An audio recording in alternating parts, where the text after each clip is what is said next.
Thank you all for joining us for today's Revising, Editing, and Proofreading Long Documents workshop. Joining us today is Tim Buchanan from the Writing Center, so I'm just going to go ahead and hand it over to Tim to get us started. Thank you. All right, thank you so much. Hello, everyone, and welcome to my presentation on revising, editing, and proofreading long documents. As was said, my name is Tim Buchanan. I'm a Writing Center coordinator here at the UNLV Writing Center. Why don't we go ahead and just get started? I'm going to share my screen now. Still getting used to all of this. All right. As I go through this presentation, feel free to leave some questions in the chat for me. I will try to address them as they come up. If I don't get to them right away, I will certainly answer them here at the end. All right. Oops. Oh, no, why aren't you moving? Okay. So in this workshop, we will define and discuss strategies for revising, editing, and proofreading your long documents. We're going to identify some goals of revision, editing, and proofreading, and then also review some examples of these skills. I'll just give you a brief overview.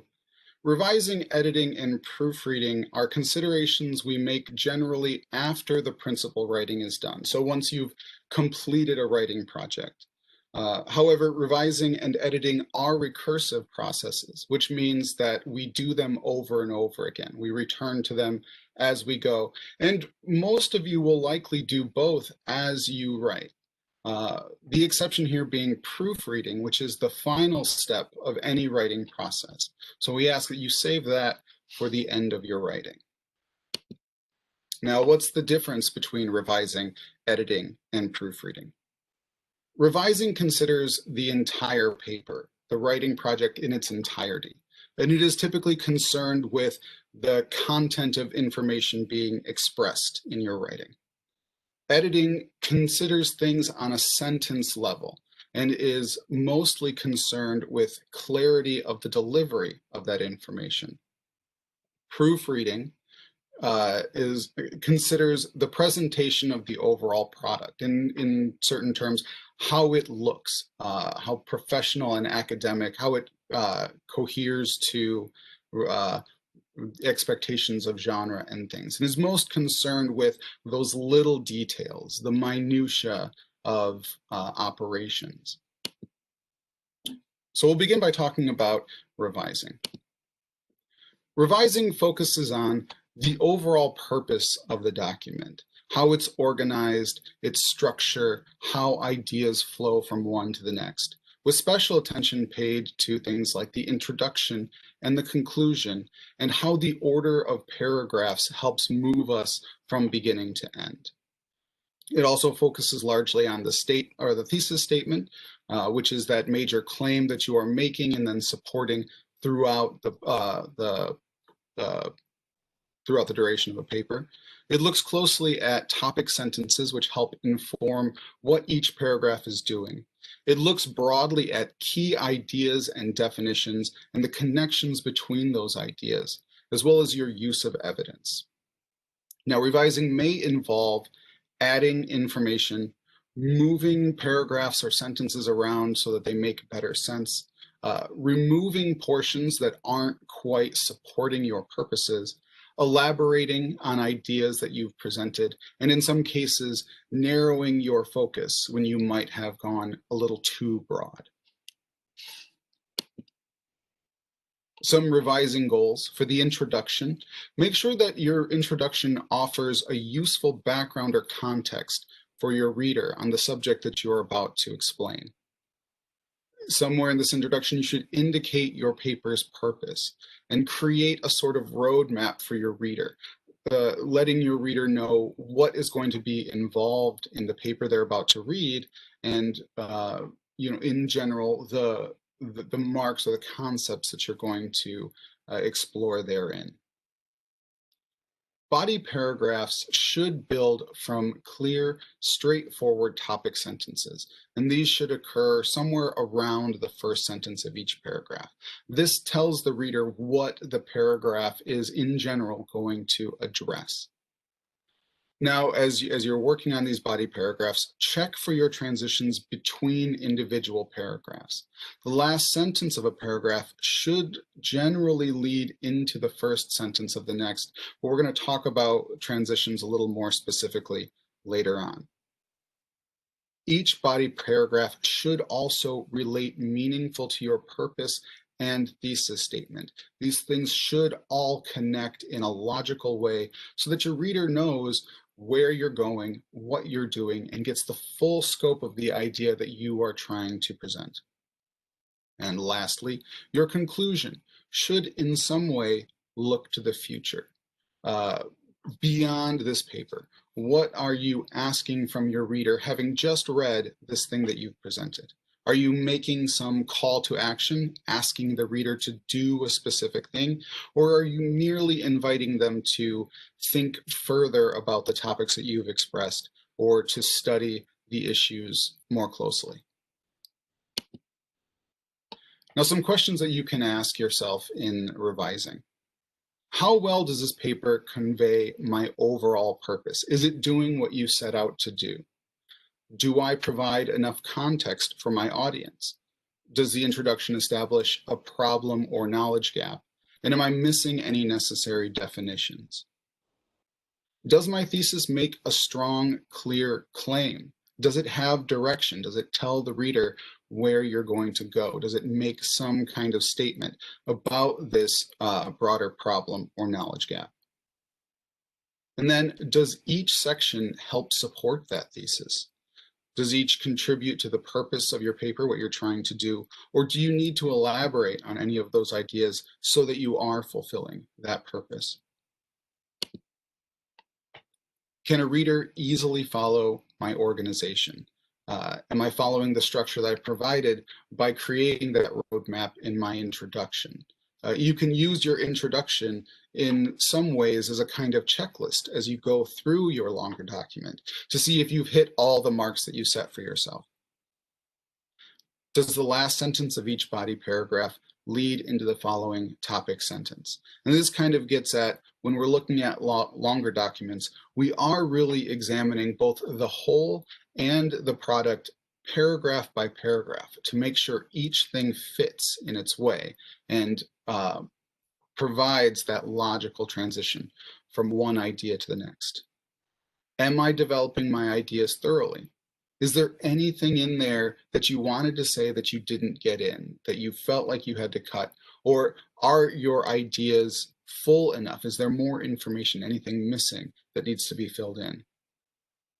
Do any sections feel out of place? As you're reading through these longer documents, does something kind of stick out like a sore thumb? Does it feel like it doesn't quite belong?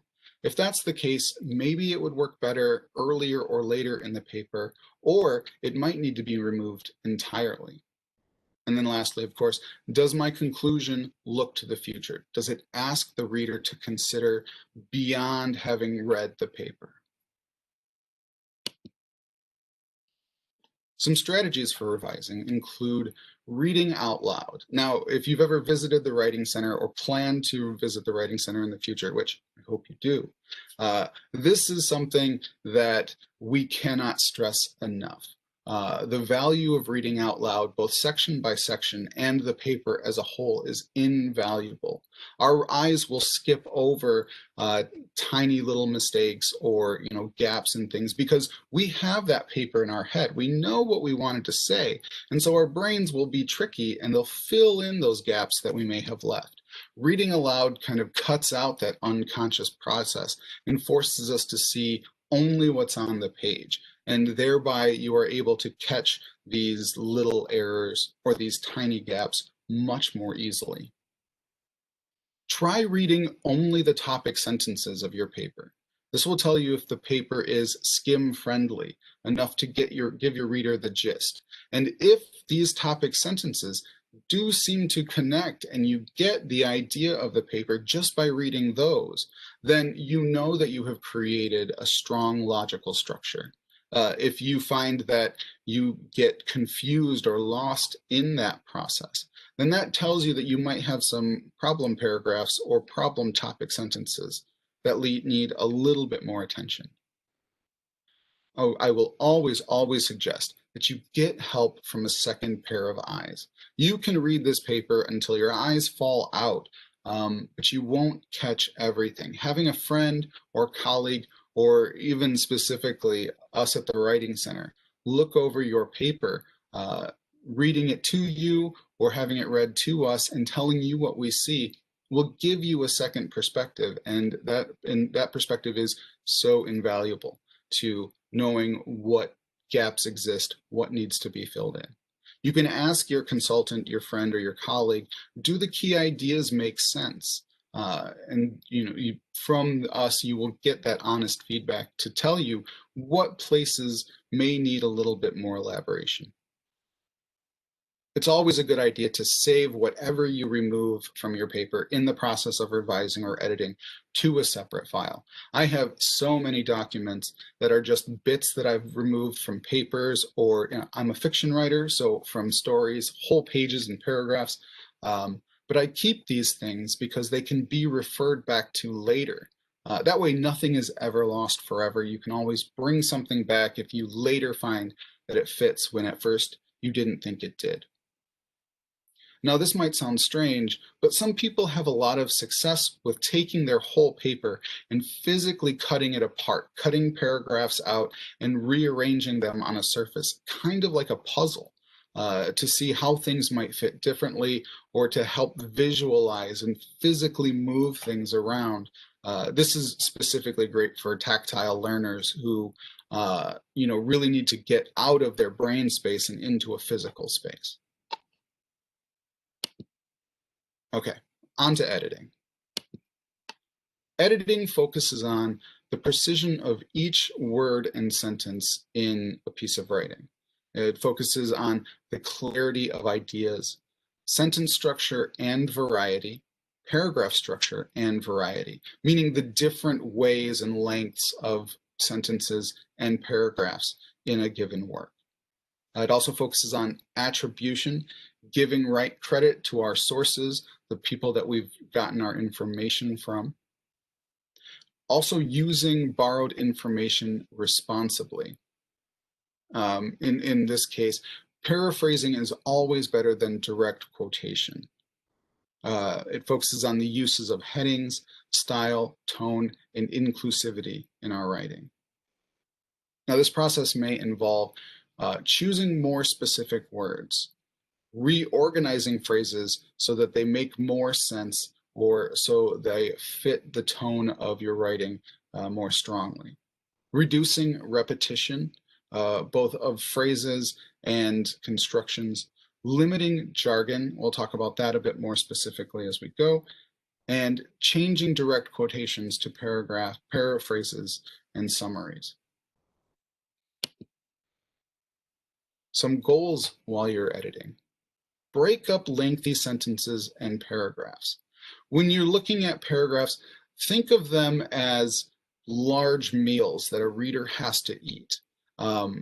The longer a paragraph is, the more easy it is for a reader to get exhausted as they go and lose the thread of your ideas. Paragraphs have natural breaks, so try to find those or ask your readers where they might break up paragraphs to kind of cut those chunks so that the reader gets a little break before moving between two ideas. You will want to reduce jargon depending on your audience, but you may not need to eliminate it entirely. But in general, we do want to cut down on wordiness. Things can always be said more simply, and we'll talk a little bit about ways to suss that out. Always swap out vague words like very, thing, it's, they, them for specific terms so that your reader knows exactly what you're talking about. We also want to reduce uses of the passive voice, that construction that has to give an example, these subjects were talked about by various people, where it puts the onus on the object rather the people performing the action. Check your adjectives and adverbs for how correct they are. Are they adequately and accurately describing the thing they mean to describe? You'll hear a lot of people say adverbs should just be cut in general. I don't agree with that entirely, but I do tell everyone I see in the Writing Center to examine those adverbs to make sure that they're not just fluff, that they're actually doing work in a sentence. Also, ensure the accuracy of the information that you're putting out there. And sometimes that does include using specific words in place of vague words. And lastly, create a scholarly and inclusive tone in your writing. Some questions to ask yourselves as you're editing. Does each sentence make sense on its own? It sounds like a tedious task, but you might want to ask this for at least every topic sentence, if not every sentence in your document. And also, does each sentence make sense in context?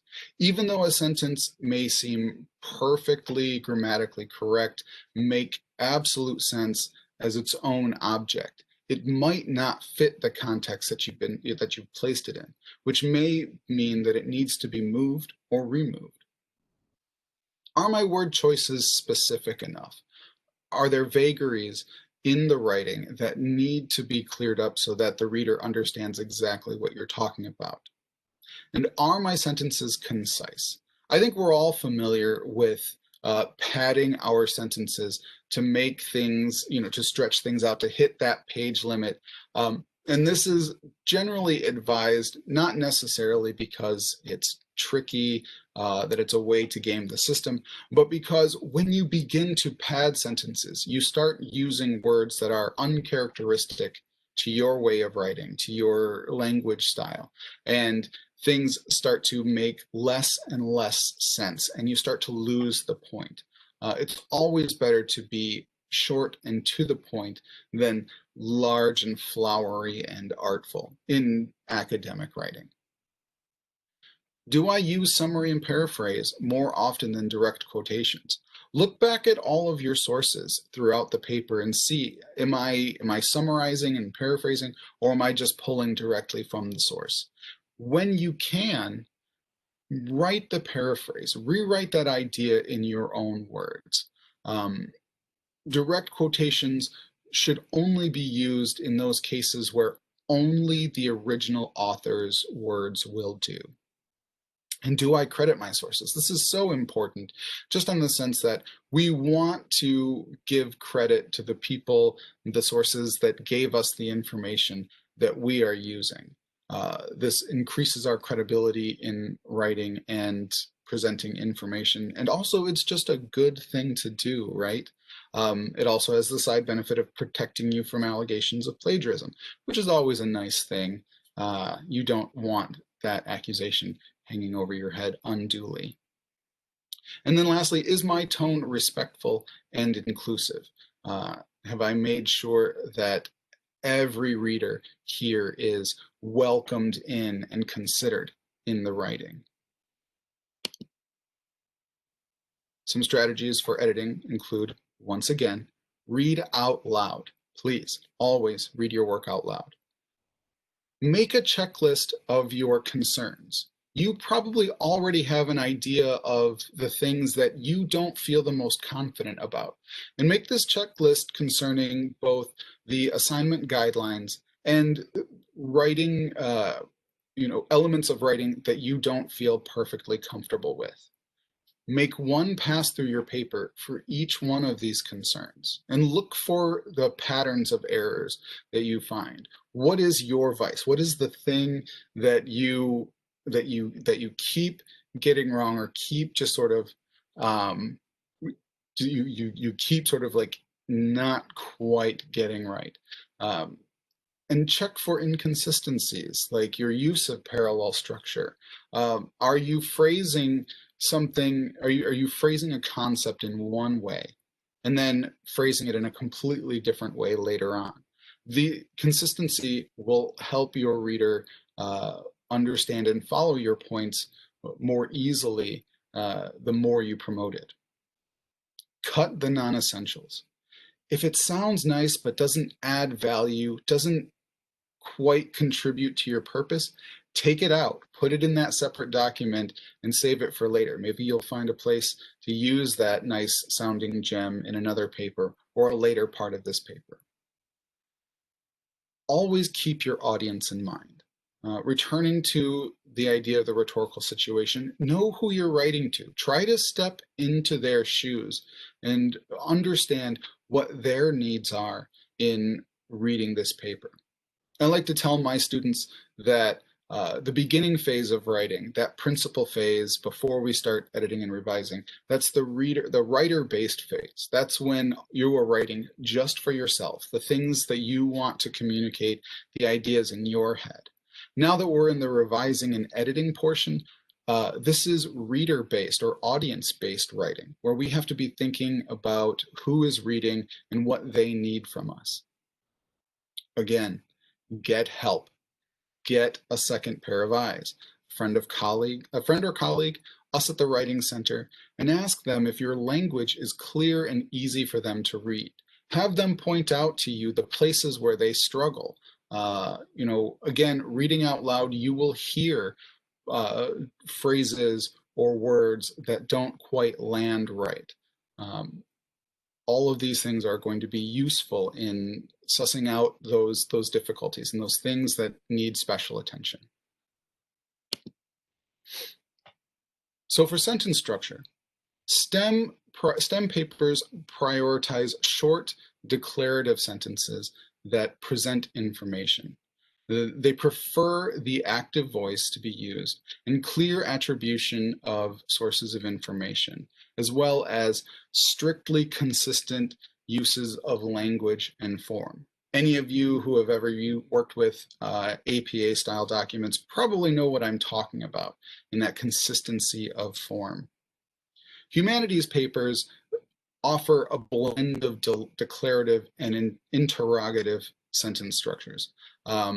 It is okay sometimes to ask questions in a humanities paper, but the tendency is to stick more with declarative sentences that make use of the active voice and that clear attribution, but also include something that we call artful variation, which really just means varying the lengths of sentences and paragraphs, sometimes to create a certain kind of rhythm or musicality, some people might say.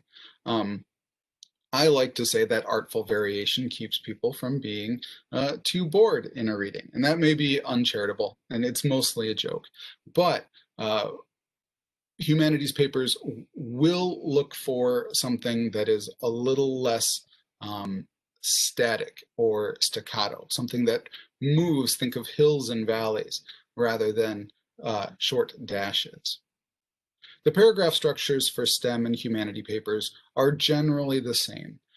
They value specific topic sentences that connote a clear purpose for each individual paragraph, with transitional phrases that help us move between sentences and between paragraphs.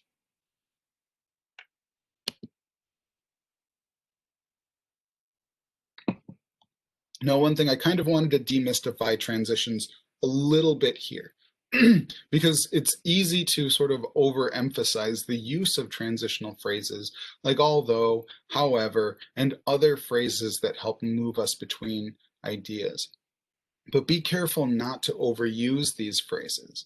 When you go back through your papers, look to see if there is a repetition of these phrases and how that repetition maybe sticks in your mind. We want readers to focus on our ideas rather than our word usage.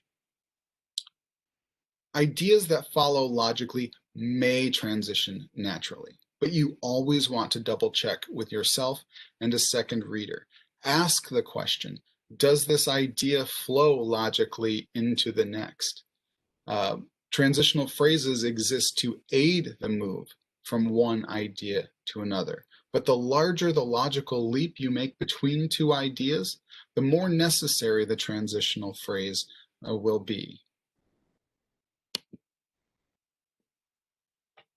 Sentences rely on precision to get their ideas across, and this is where clarity comes in. Precision comes from specificity and conciseness in your sentences. Examine each use of vague words like it, they, them, things. I put stuff on here. You probably don't want to use the word stuff in an academic paper, but just to point out, like these vague words that by themselves don't mean anything, or maybe more appropriately, they could mean anything, right? It could refer to any single thing on the planet. So when you see these words, flag each use in your paper and ask yourself, will the reader know from context what it refers to? If ever you're in doubt, be specific. Name the thing that it, they, them refers to. Every word in a sentence should do work, meaning it should meaningfully contribute to the purpose of that sentence, to the purpose of the larger paragraph, and by the transitive property, the larger purpose of your paper as a whole. If a word or phrase is not doing work, it's non-essential, and we cut non-essential things or overly worded writing. Ask yourself, can I say this more simply? Combine phrases where you can to cut out length. I'll show you an example of what I mean here. In reducing wordiness, eliminate placeholders. For example, there are many causes of poverty. They include. We can combine these two things to say the many causes of poverty include. By saying the many causes of poverty include, it suggests that there are many causes. And so we sort of make a shortcut for ourselves by combining these two things. Also, eliminate nominalizations. In the sentence here, the bigot caused the introduction of anger into the situation. The introduction of anger, or the introduction of, is the nominalization. It is naming a thing. We don't need it, especially because introduction can act as a verb. The bigot introduced anger into the situation is a far slimmer and far more easy to understand sentence than the first. And swap out lengthy phrases for single words anytime you can. Due to the fact that is almost never, I would say is probably never necessary. It exists for flavor and for padding word count and page count, but you can always swap it out for a simple because.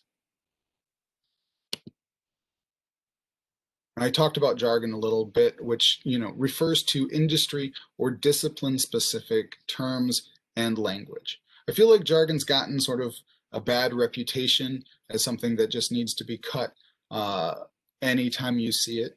However, jargon does eliminate wordy definitions for some specific readers. So be mindful of your use of jargon. Use it when your audience is comprised of industry insiders guaranteed to understand the terms. Ask yourself, will my intended audience understand these terms? And whenever you're in doubt, offer definitions of the terms you're using or eliminate the jargon altogether. Now we talked about tone, and this refers to word choices that reveal an audience's attitude or bias toward an idea, topic, group of people, etc. In academic writing, we want to aim for an objective or inclusive tone.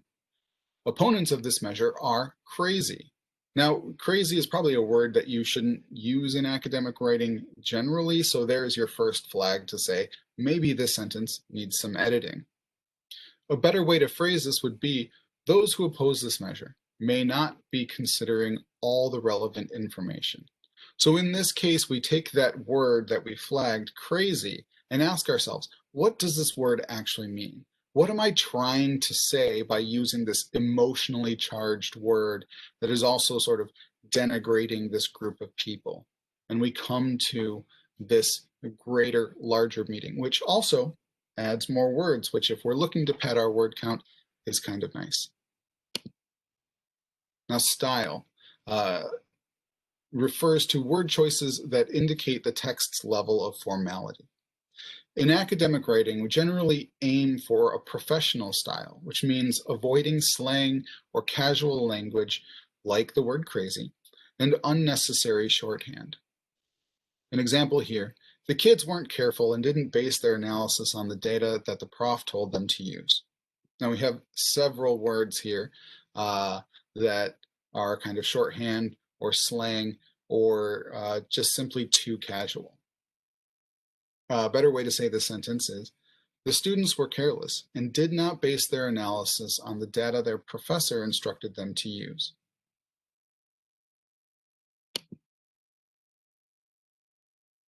When we talk about inclusivity, what we're talking about is our word choices that indicate who we as authors envision as our audience.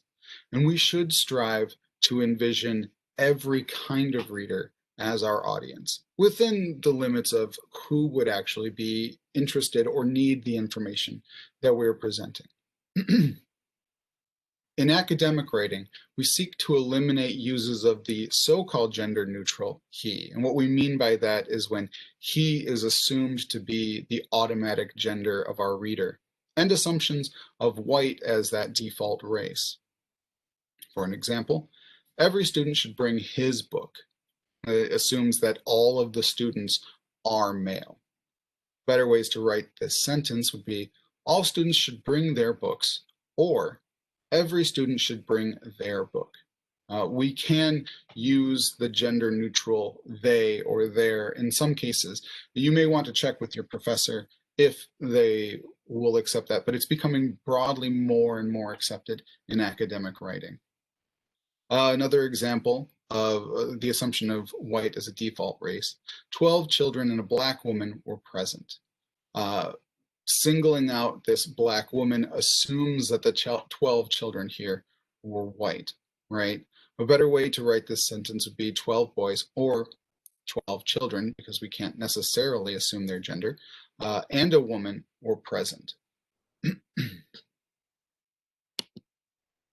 All right, on to proofreading. Let me check just 1 second. I want to see where our time is. Let me take a quick look at the chat to see if we have any questions. Luis asks, when do you know that direct quotations is a must? As I said before, the general rule of thumb is situations in which the original author's wording is the only way to really convey the point. This might be for, say, specifically technical data. In other words, maybe statistics or technical definitions of processes or things. I think that this is mostly an issue for STEM writing that can get very technical, and you want to use as precise language as possible to describe what you're saying. In the humanities, I think it's much less likely to come across wording that you can't substitute for your own, unless, of course, you're trying to point to, say you're doing a literary analysis of a poem or a story. You can't really paraphrase the lines of poetry or the sentence in a piece of fiction that you're meaning to analyze, since it's those words that you are meaning to describe. I hope that makes sense. Does that make sense, Luis? It does, Tim.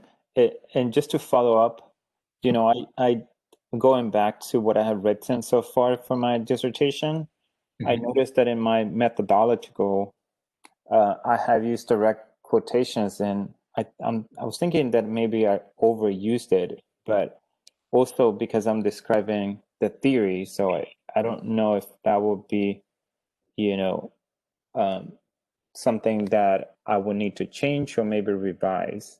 So I guess my question is there any sections that you foresee that will have more direct quotations than others? Well, if we're talking about your dissertation specifically, it's hard to know or really give adequate advice without seeing the piece of writing itself. But I would say in those cases where you are dealing directly with a specific theory and maybe saying things like because of this, those might be sections where a short direct quote are necessary. What I might suggest is going back through those sections, looking at the places where you have used direct quotes and excuse me, looking at the sections where you have used direct quotes, and then just try and put that in your own words, and then look at how your paraphrase interacts with the rest of the section. If it doesn't make sense, then maybe that direct quote is necessary. But if it does make sense, then that's a clear indication that you don't necessarily need the direct quote. Thank you. You're very welcome. Let me see. I saw one more question pop up before I continue. Does the Writing Center have a handout or specific presentation on gender-neutral pronouns? I think it is helpful, and I just learned it. I learned it today. Oh, from you today. You know what? I'm not certain if we do or not. You can always, I'm sure you've seen our website. You can always check our website and look at the handouts tab to see what we have there. We have a large store of handouts, and we're in the process of revising and revamping some. Okay. You asked last semester and were told no. You know what? Well, as I am in the process of talking about, we've been discussing what handouts we need for the future and things to revamp. So I'm going to take a note of that right now so that I can look into it. Awesome. Thank you for that suggestion, both of you. Okay. Please continue asking your questions in the chat. I will address as many of them or all of them at the end of the session, but let's continue on with proofreading. We're very close to the end of this presentation. Okay, so proofreading. Proofreading focuses on attention to detail, which creates a sense of credibility.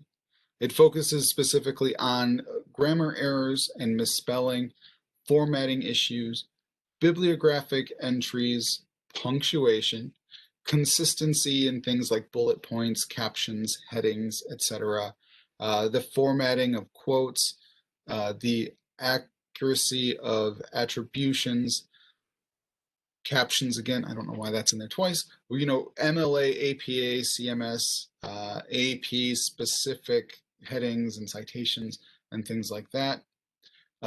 It may involve using spell check, creating a checklist to review your documents, revisiting sources, and referring to style guides, which we have in handouts and larger access to in the Writing Center. Some goals for proofreading are to eliminate all grammatical, spelling, and punctuation errors, to maintain consistent formatting choices, and to follow style guides as closely as possible in regards to things like block quotations, in-text citations, font size and pagination, just to name a few of the common errors or issues that we find in following style guidelines. You want to ensure your bibliography includes all the works that you've referenced. Following these goals helps you gain the audience's trust and helps them more readily accept the information and the concepts that you are trying to get across. Questions to ask yourself. Have I run spell check? Or is there another app that I could use to help? Things like Grammarly comes to mind. I don't usually resort to a lot of these things. The spell check and the grammar check on Word are good enough for me, but there are a number of different apps out there that use different intuitive styles of alerting you to grammar issues that you might find useful if, say, Word or other word processing software checks don't quite help you out. I got to ask the question, have you read your paper aloud? Did you read it with a friend? That will help you find all of these little minute issues, as I've said numerous times before. Have I reviewed each block quotation or each other quotation anytime I've cited a source? Does my paper look correct? There's something to be said for setting the paper at a distance from you, stepping back and looking at it just to see it not necessarily as words on a page, but as blocks of lines. You know, do you see any kind of inconsistency? Is a line drifting one way or another? Excuse me. In the proofreading stage, things are we can think about these documents as constructed visual pieces, as well as vehicles for conveying information. Ask yourself, do I need a title page? You know, that might be a good question to ask your professor or to consult a style guide. Is a title page usually required for an MLA style paper? I don't know. Maybe we need to look it up. Is it clear where each borrowed piece of info is from? And if not, how do you make it clear? Have I consulted that style guide or the Writing Center handouts or consultants for formatting help? Some strategies for proofreading include, surprise, surprise, read out loud. But in this stage, it could be helpful to read from the last sentence to the first, reading your paper in reverse order. That way, you're not reading for the ideas accidentally or on purpose. You are reading just the sentences as they are constructed. That might help you sort of kick out the the ideation of things and just look at the constructions. You might find it helpful to change how the text looks in small ways, through layout, changing the color, changing the font, making it bigger. You know, the larger your font size is, the more readily you might see an incorrect spacing or a period that was meant to be a comma. But only do this while proofreading. And once you're done, change it back to that standard Times New Roman 12-point font immediately. Again, like in the editing phase, look for patterns. As soon as we can start to identify our patterns of error, we can start to correct them. And if we see a common issue, put it on your checklist. If you're creating a checklist of issues and concerns, bring that with you to the Writing Center. That would be such a helpful document for your consultant to look over and give them an idea of things they should look for when they're reading over your paper. And again, make one pass for each of those concerns on your checklist, just to make sure that you caught them. Keep your genre's conventions in mind. This is why it's so important to consult those style sheets, to look at the Purdue OWL, to look at the handbooks, so that you know what is expected of you in the form of this writing. And refer to dictionaries and thesauruses, not necessarily as a crutch or as a way to come up with new and inventive words to spice up your writing, but to make sure that you're being accurate.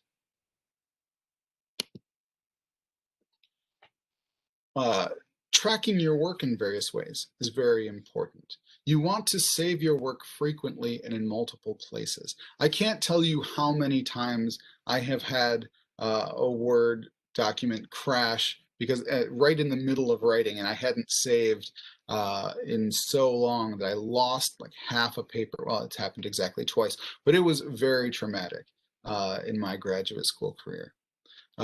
Saving to cloud storage like Dropbox, Google Docs, with the Microsoft one that I can't remember. It might be Microsoft one. OneDrive, yeah.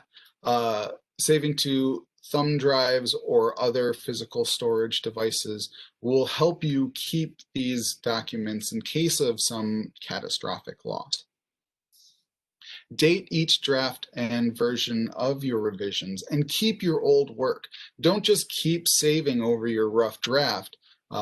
Create a new file when you go to revise and a new one for each revision. Use that save as rather than that simple save button. That way, you know, if you start to kind of lose the thread of what you're writing, you can look back at older versions and see what you were doing there to help get you back on track. Create those miscellaneous catch-all documents for things like discarded sections or tidbits of research. I usually, you know, in addition to things that I've cut from things that I'm working on, I also keep sheets that are just links to articles that I'm using or, you know, quick ideas. You know, I was writing something, just writing down a list of fears one time, just as a use of reference, and keep those all in a folder with the thing that you're working on. Use the comment function under the review tab in Word to leave yourself notes. I do this all the time, isolating a word or a paragraph and say, well, maybe this works here, or make sure that I elaborate on this concept later. Color code sources and themes in your writing.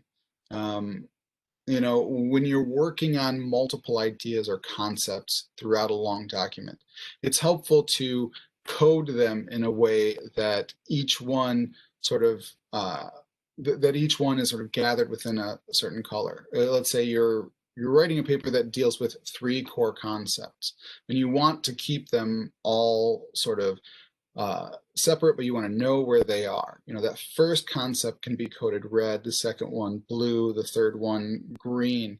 That way you have a visual representation of where these concepts or themes are appearing in your paper. You can do the same thing with tracking sources, just so you know where you're using different sources. But make sure you create a key for this system so that you don't forget later. Let yourself know what colors you've used for what things. Lastly, you might consider making a summary and purpose outline of your paragraphs. This is merely going back over your paper, looking at each paragraph, and in a separate document, writing a brief summary of what that paragraph says, and then, you know, maybe in a sentence or something, sum it up in 1 or 2 sentences, and then, you know, in a separate line, say what that paragraph is supposed to do. Then you can match that up with your purposes. You can see if the summary is actually fulfilling the purpose of the paragraph. And if not, then you can adjust things accordingly. And update this this outline periodically, you know, to continue to check in and see if you're accomplishing the larger work's purpose. You know, at least as often as you are revising whole sections. Some general tips to keep in mind. Remember that writing is a process. We do the principal writing, but we repeat revision and editing as often as needed, and not necessarily in, you know, clear chunks. This is my revision. This is my editing. This is my revision. Sometimes we do this pieces at a time, and that's okay. Find out what your process is, how you work best, and stick with that. Always keep your audience, your purpose, and the genre of your work in mind. Sometimes it's helpful to leave a little note about these things, maybe on a sticky note or at the top of the first page of your paper, just so that you have this clear signpost for you to keep you honest, to keep you on track. Use prompts and models for assignments like what you're working on as a checklist. You know, using, say, the assignment prompt, I do this a lot actually, where given a prompt, I will color code the prompt itself or just bold the main ideas that I need to hit. And that way I use that as a checklist going back over to say, did I hit this point? Yes, I did. Did I hit this point? Yes, I did. And so on. Models can also be used to finding examples of the kind of writing you're doing, to see how others do this kind of writing. What moves are they making? How have they organized their information? Using it to look at things like heading use and stuff like that. They can be useful checklists for different components of format, as well as the presentation of ideas. Again, look out for your own error patterns. The clearest way to start fixing our issues is to see what patterns we're falling into. Reading out loud helps in many ways, which I have hopefully elucidated here, but it's worth saying again. Proofreading should be the last thing you do in the writing process. It is the final step before turning that paper in. Don't forget your subject librarians. There are helpful, wonderful people in the library. I like to think of them as angels, who specialize in various different subjects and are there specifically to help with research concerns and the like. And lastly, please come to the Writing Center. It's always nice to see people there. We exist simply to help you become stronger, more informed writers, and we honestly love what we do. We'll be so happy to see you if you come in, and we can help you with any part of any piece of writing at any part of the writing process.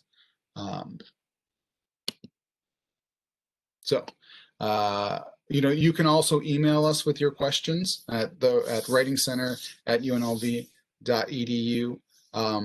We're happy to give feedback in that way, but nothing substitutes for the live experience. If you don't know where we are, we're in that Central Desert Complex, Building 3. I guess this doesn't make as much sense to say. The satellites are closed right now, but we are doing virtual consultations throughout the pandemic. We also have an OWL service that you can sign up for and send papers to get some feedback through the Google Comments feature on your work. And lastly, follow us on social media. Come visit our website. That's not the social media thing. Well, come visit our website to find those handouts. We have some workshops up there as well, scheduling information on our virtual consultations and our online writing lab. And then there's our social media. Please follow us, won't you, in all of these places. I'm going to go ahead and close this out, or maybe I'll just look at the chat. You know what? I'm going to stop sharing. Should still be able to see the chat. How are we doing for time? Ooh, we got 4 minutes. Where is our chat? I want to make sure I answer some of these questions. Okay. So question asker asks, when should we do revising, editing, and proofreading? During writing or after the whole paper is done? I'm doing revising and editing along the way as I'm writing the paper, but not sure if that's the way to go. It's a very good question, and the frustrating answer to that is it's really kind of dependent on your process and how you work as a writer. My general advice for this is to say, do the principal writing, just put everything that's in your head on the page, and then go back and start doing your revising, and then your editing. This is how I work, so it's very easy for me to say that this is a good way to work. But I guess the better suggestion would be just try multiple strategies. There's nothing wrong with doing little bits of revising and editing as you go, but leave that proofreading to the end. It is so unnecessary to proofread as you go because, if you're focusing on those little details, you get lost in the minutia. Let's see. Has any of you used Grammarly? And what is your opinion? Or any other? Has anyone used Grammarly? I used it for a minute and didn't find it personally more helpful than Word documents and their spell and grammar check. I can chime in. Actually used it. I actually used it before I went to grad school just for work and like everyday emails. And it's very quick to catch when you're just writing things or typing fast. And then when I was in my MBA program, I would just run some of my papers through it. And it would catch some things. Some things on there. It just one of the things I noticed, it has it always points out like your passive voice or stuff like that. So it's kind of up to you how you want to interpret it. But overall, I really do like it for most things. I mean, I've heard more people say good things about it than, say, other apps. I know that there are a multitude out there, so I'm making a note to check on that, and maybe that could be, or there may be a Writing Center resource or tip sheet or something. And I do know that Grammarly has a free version, so it doesn't hurt to try and see if you do like it. And I think it is I think it operates as an add-on to Word too, so you don't need a separate word processor. Yeah, I just added it as an extension, so in my browser, so whenever I type anything on there, it just shows up. Cool. All right, any other questions? Do we have time for any other questions? I know it's getting to time. I just have a question, Tim. Now, in the Writing Center, do you have specialists that assist students who are writing something more scholarly, like the dissertation or any, book reviews, things like that? We all kind of work on everything. And I mean, to speak from personal experience, I graduated with my MFA in creative writing from UNLV in 2018, but I work on things like technical writing. I worked on a dissertation for someone in the math department, resumes and cover letters, a whole wide range of different kinds of documents. That said, when you're looking for an appointment, you can communicate with the writing center and say what your specific writing is based in, the specific kind of concerns that you have, and you can request to be matched with someone who say best knows how to work with those types of writing. We don't have any like formal specialties, but we have a lot of informal specialties. Like I work with a lot of people on resumes and cover letters because I am very good at those things. Does that answer your question, Luis? Yes, it does. Thank you. Awesome.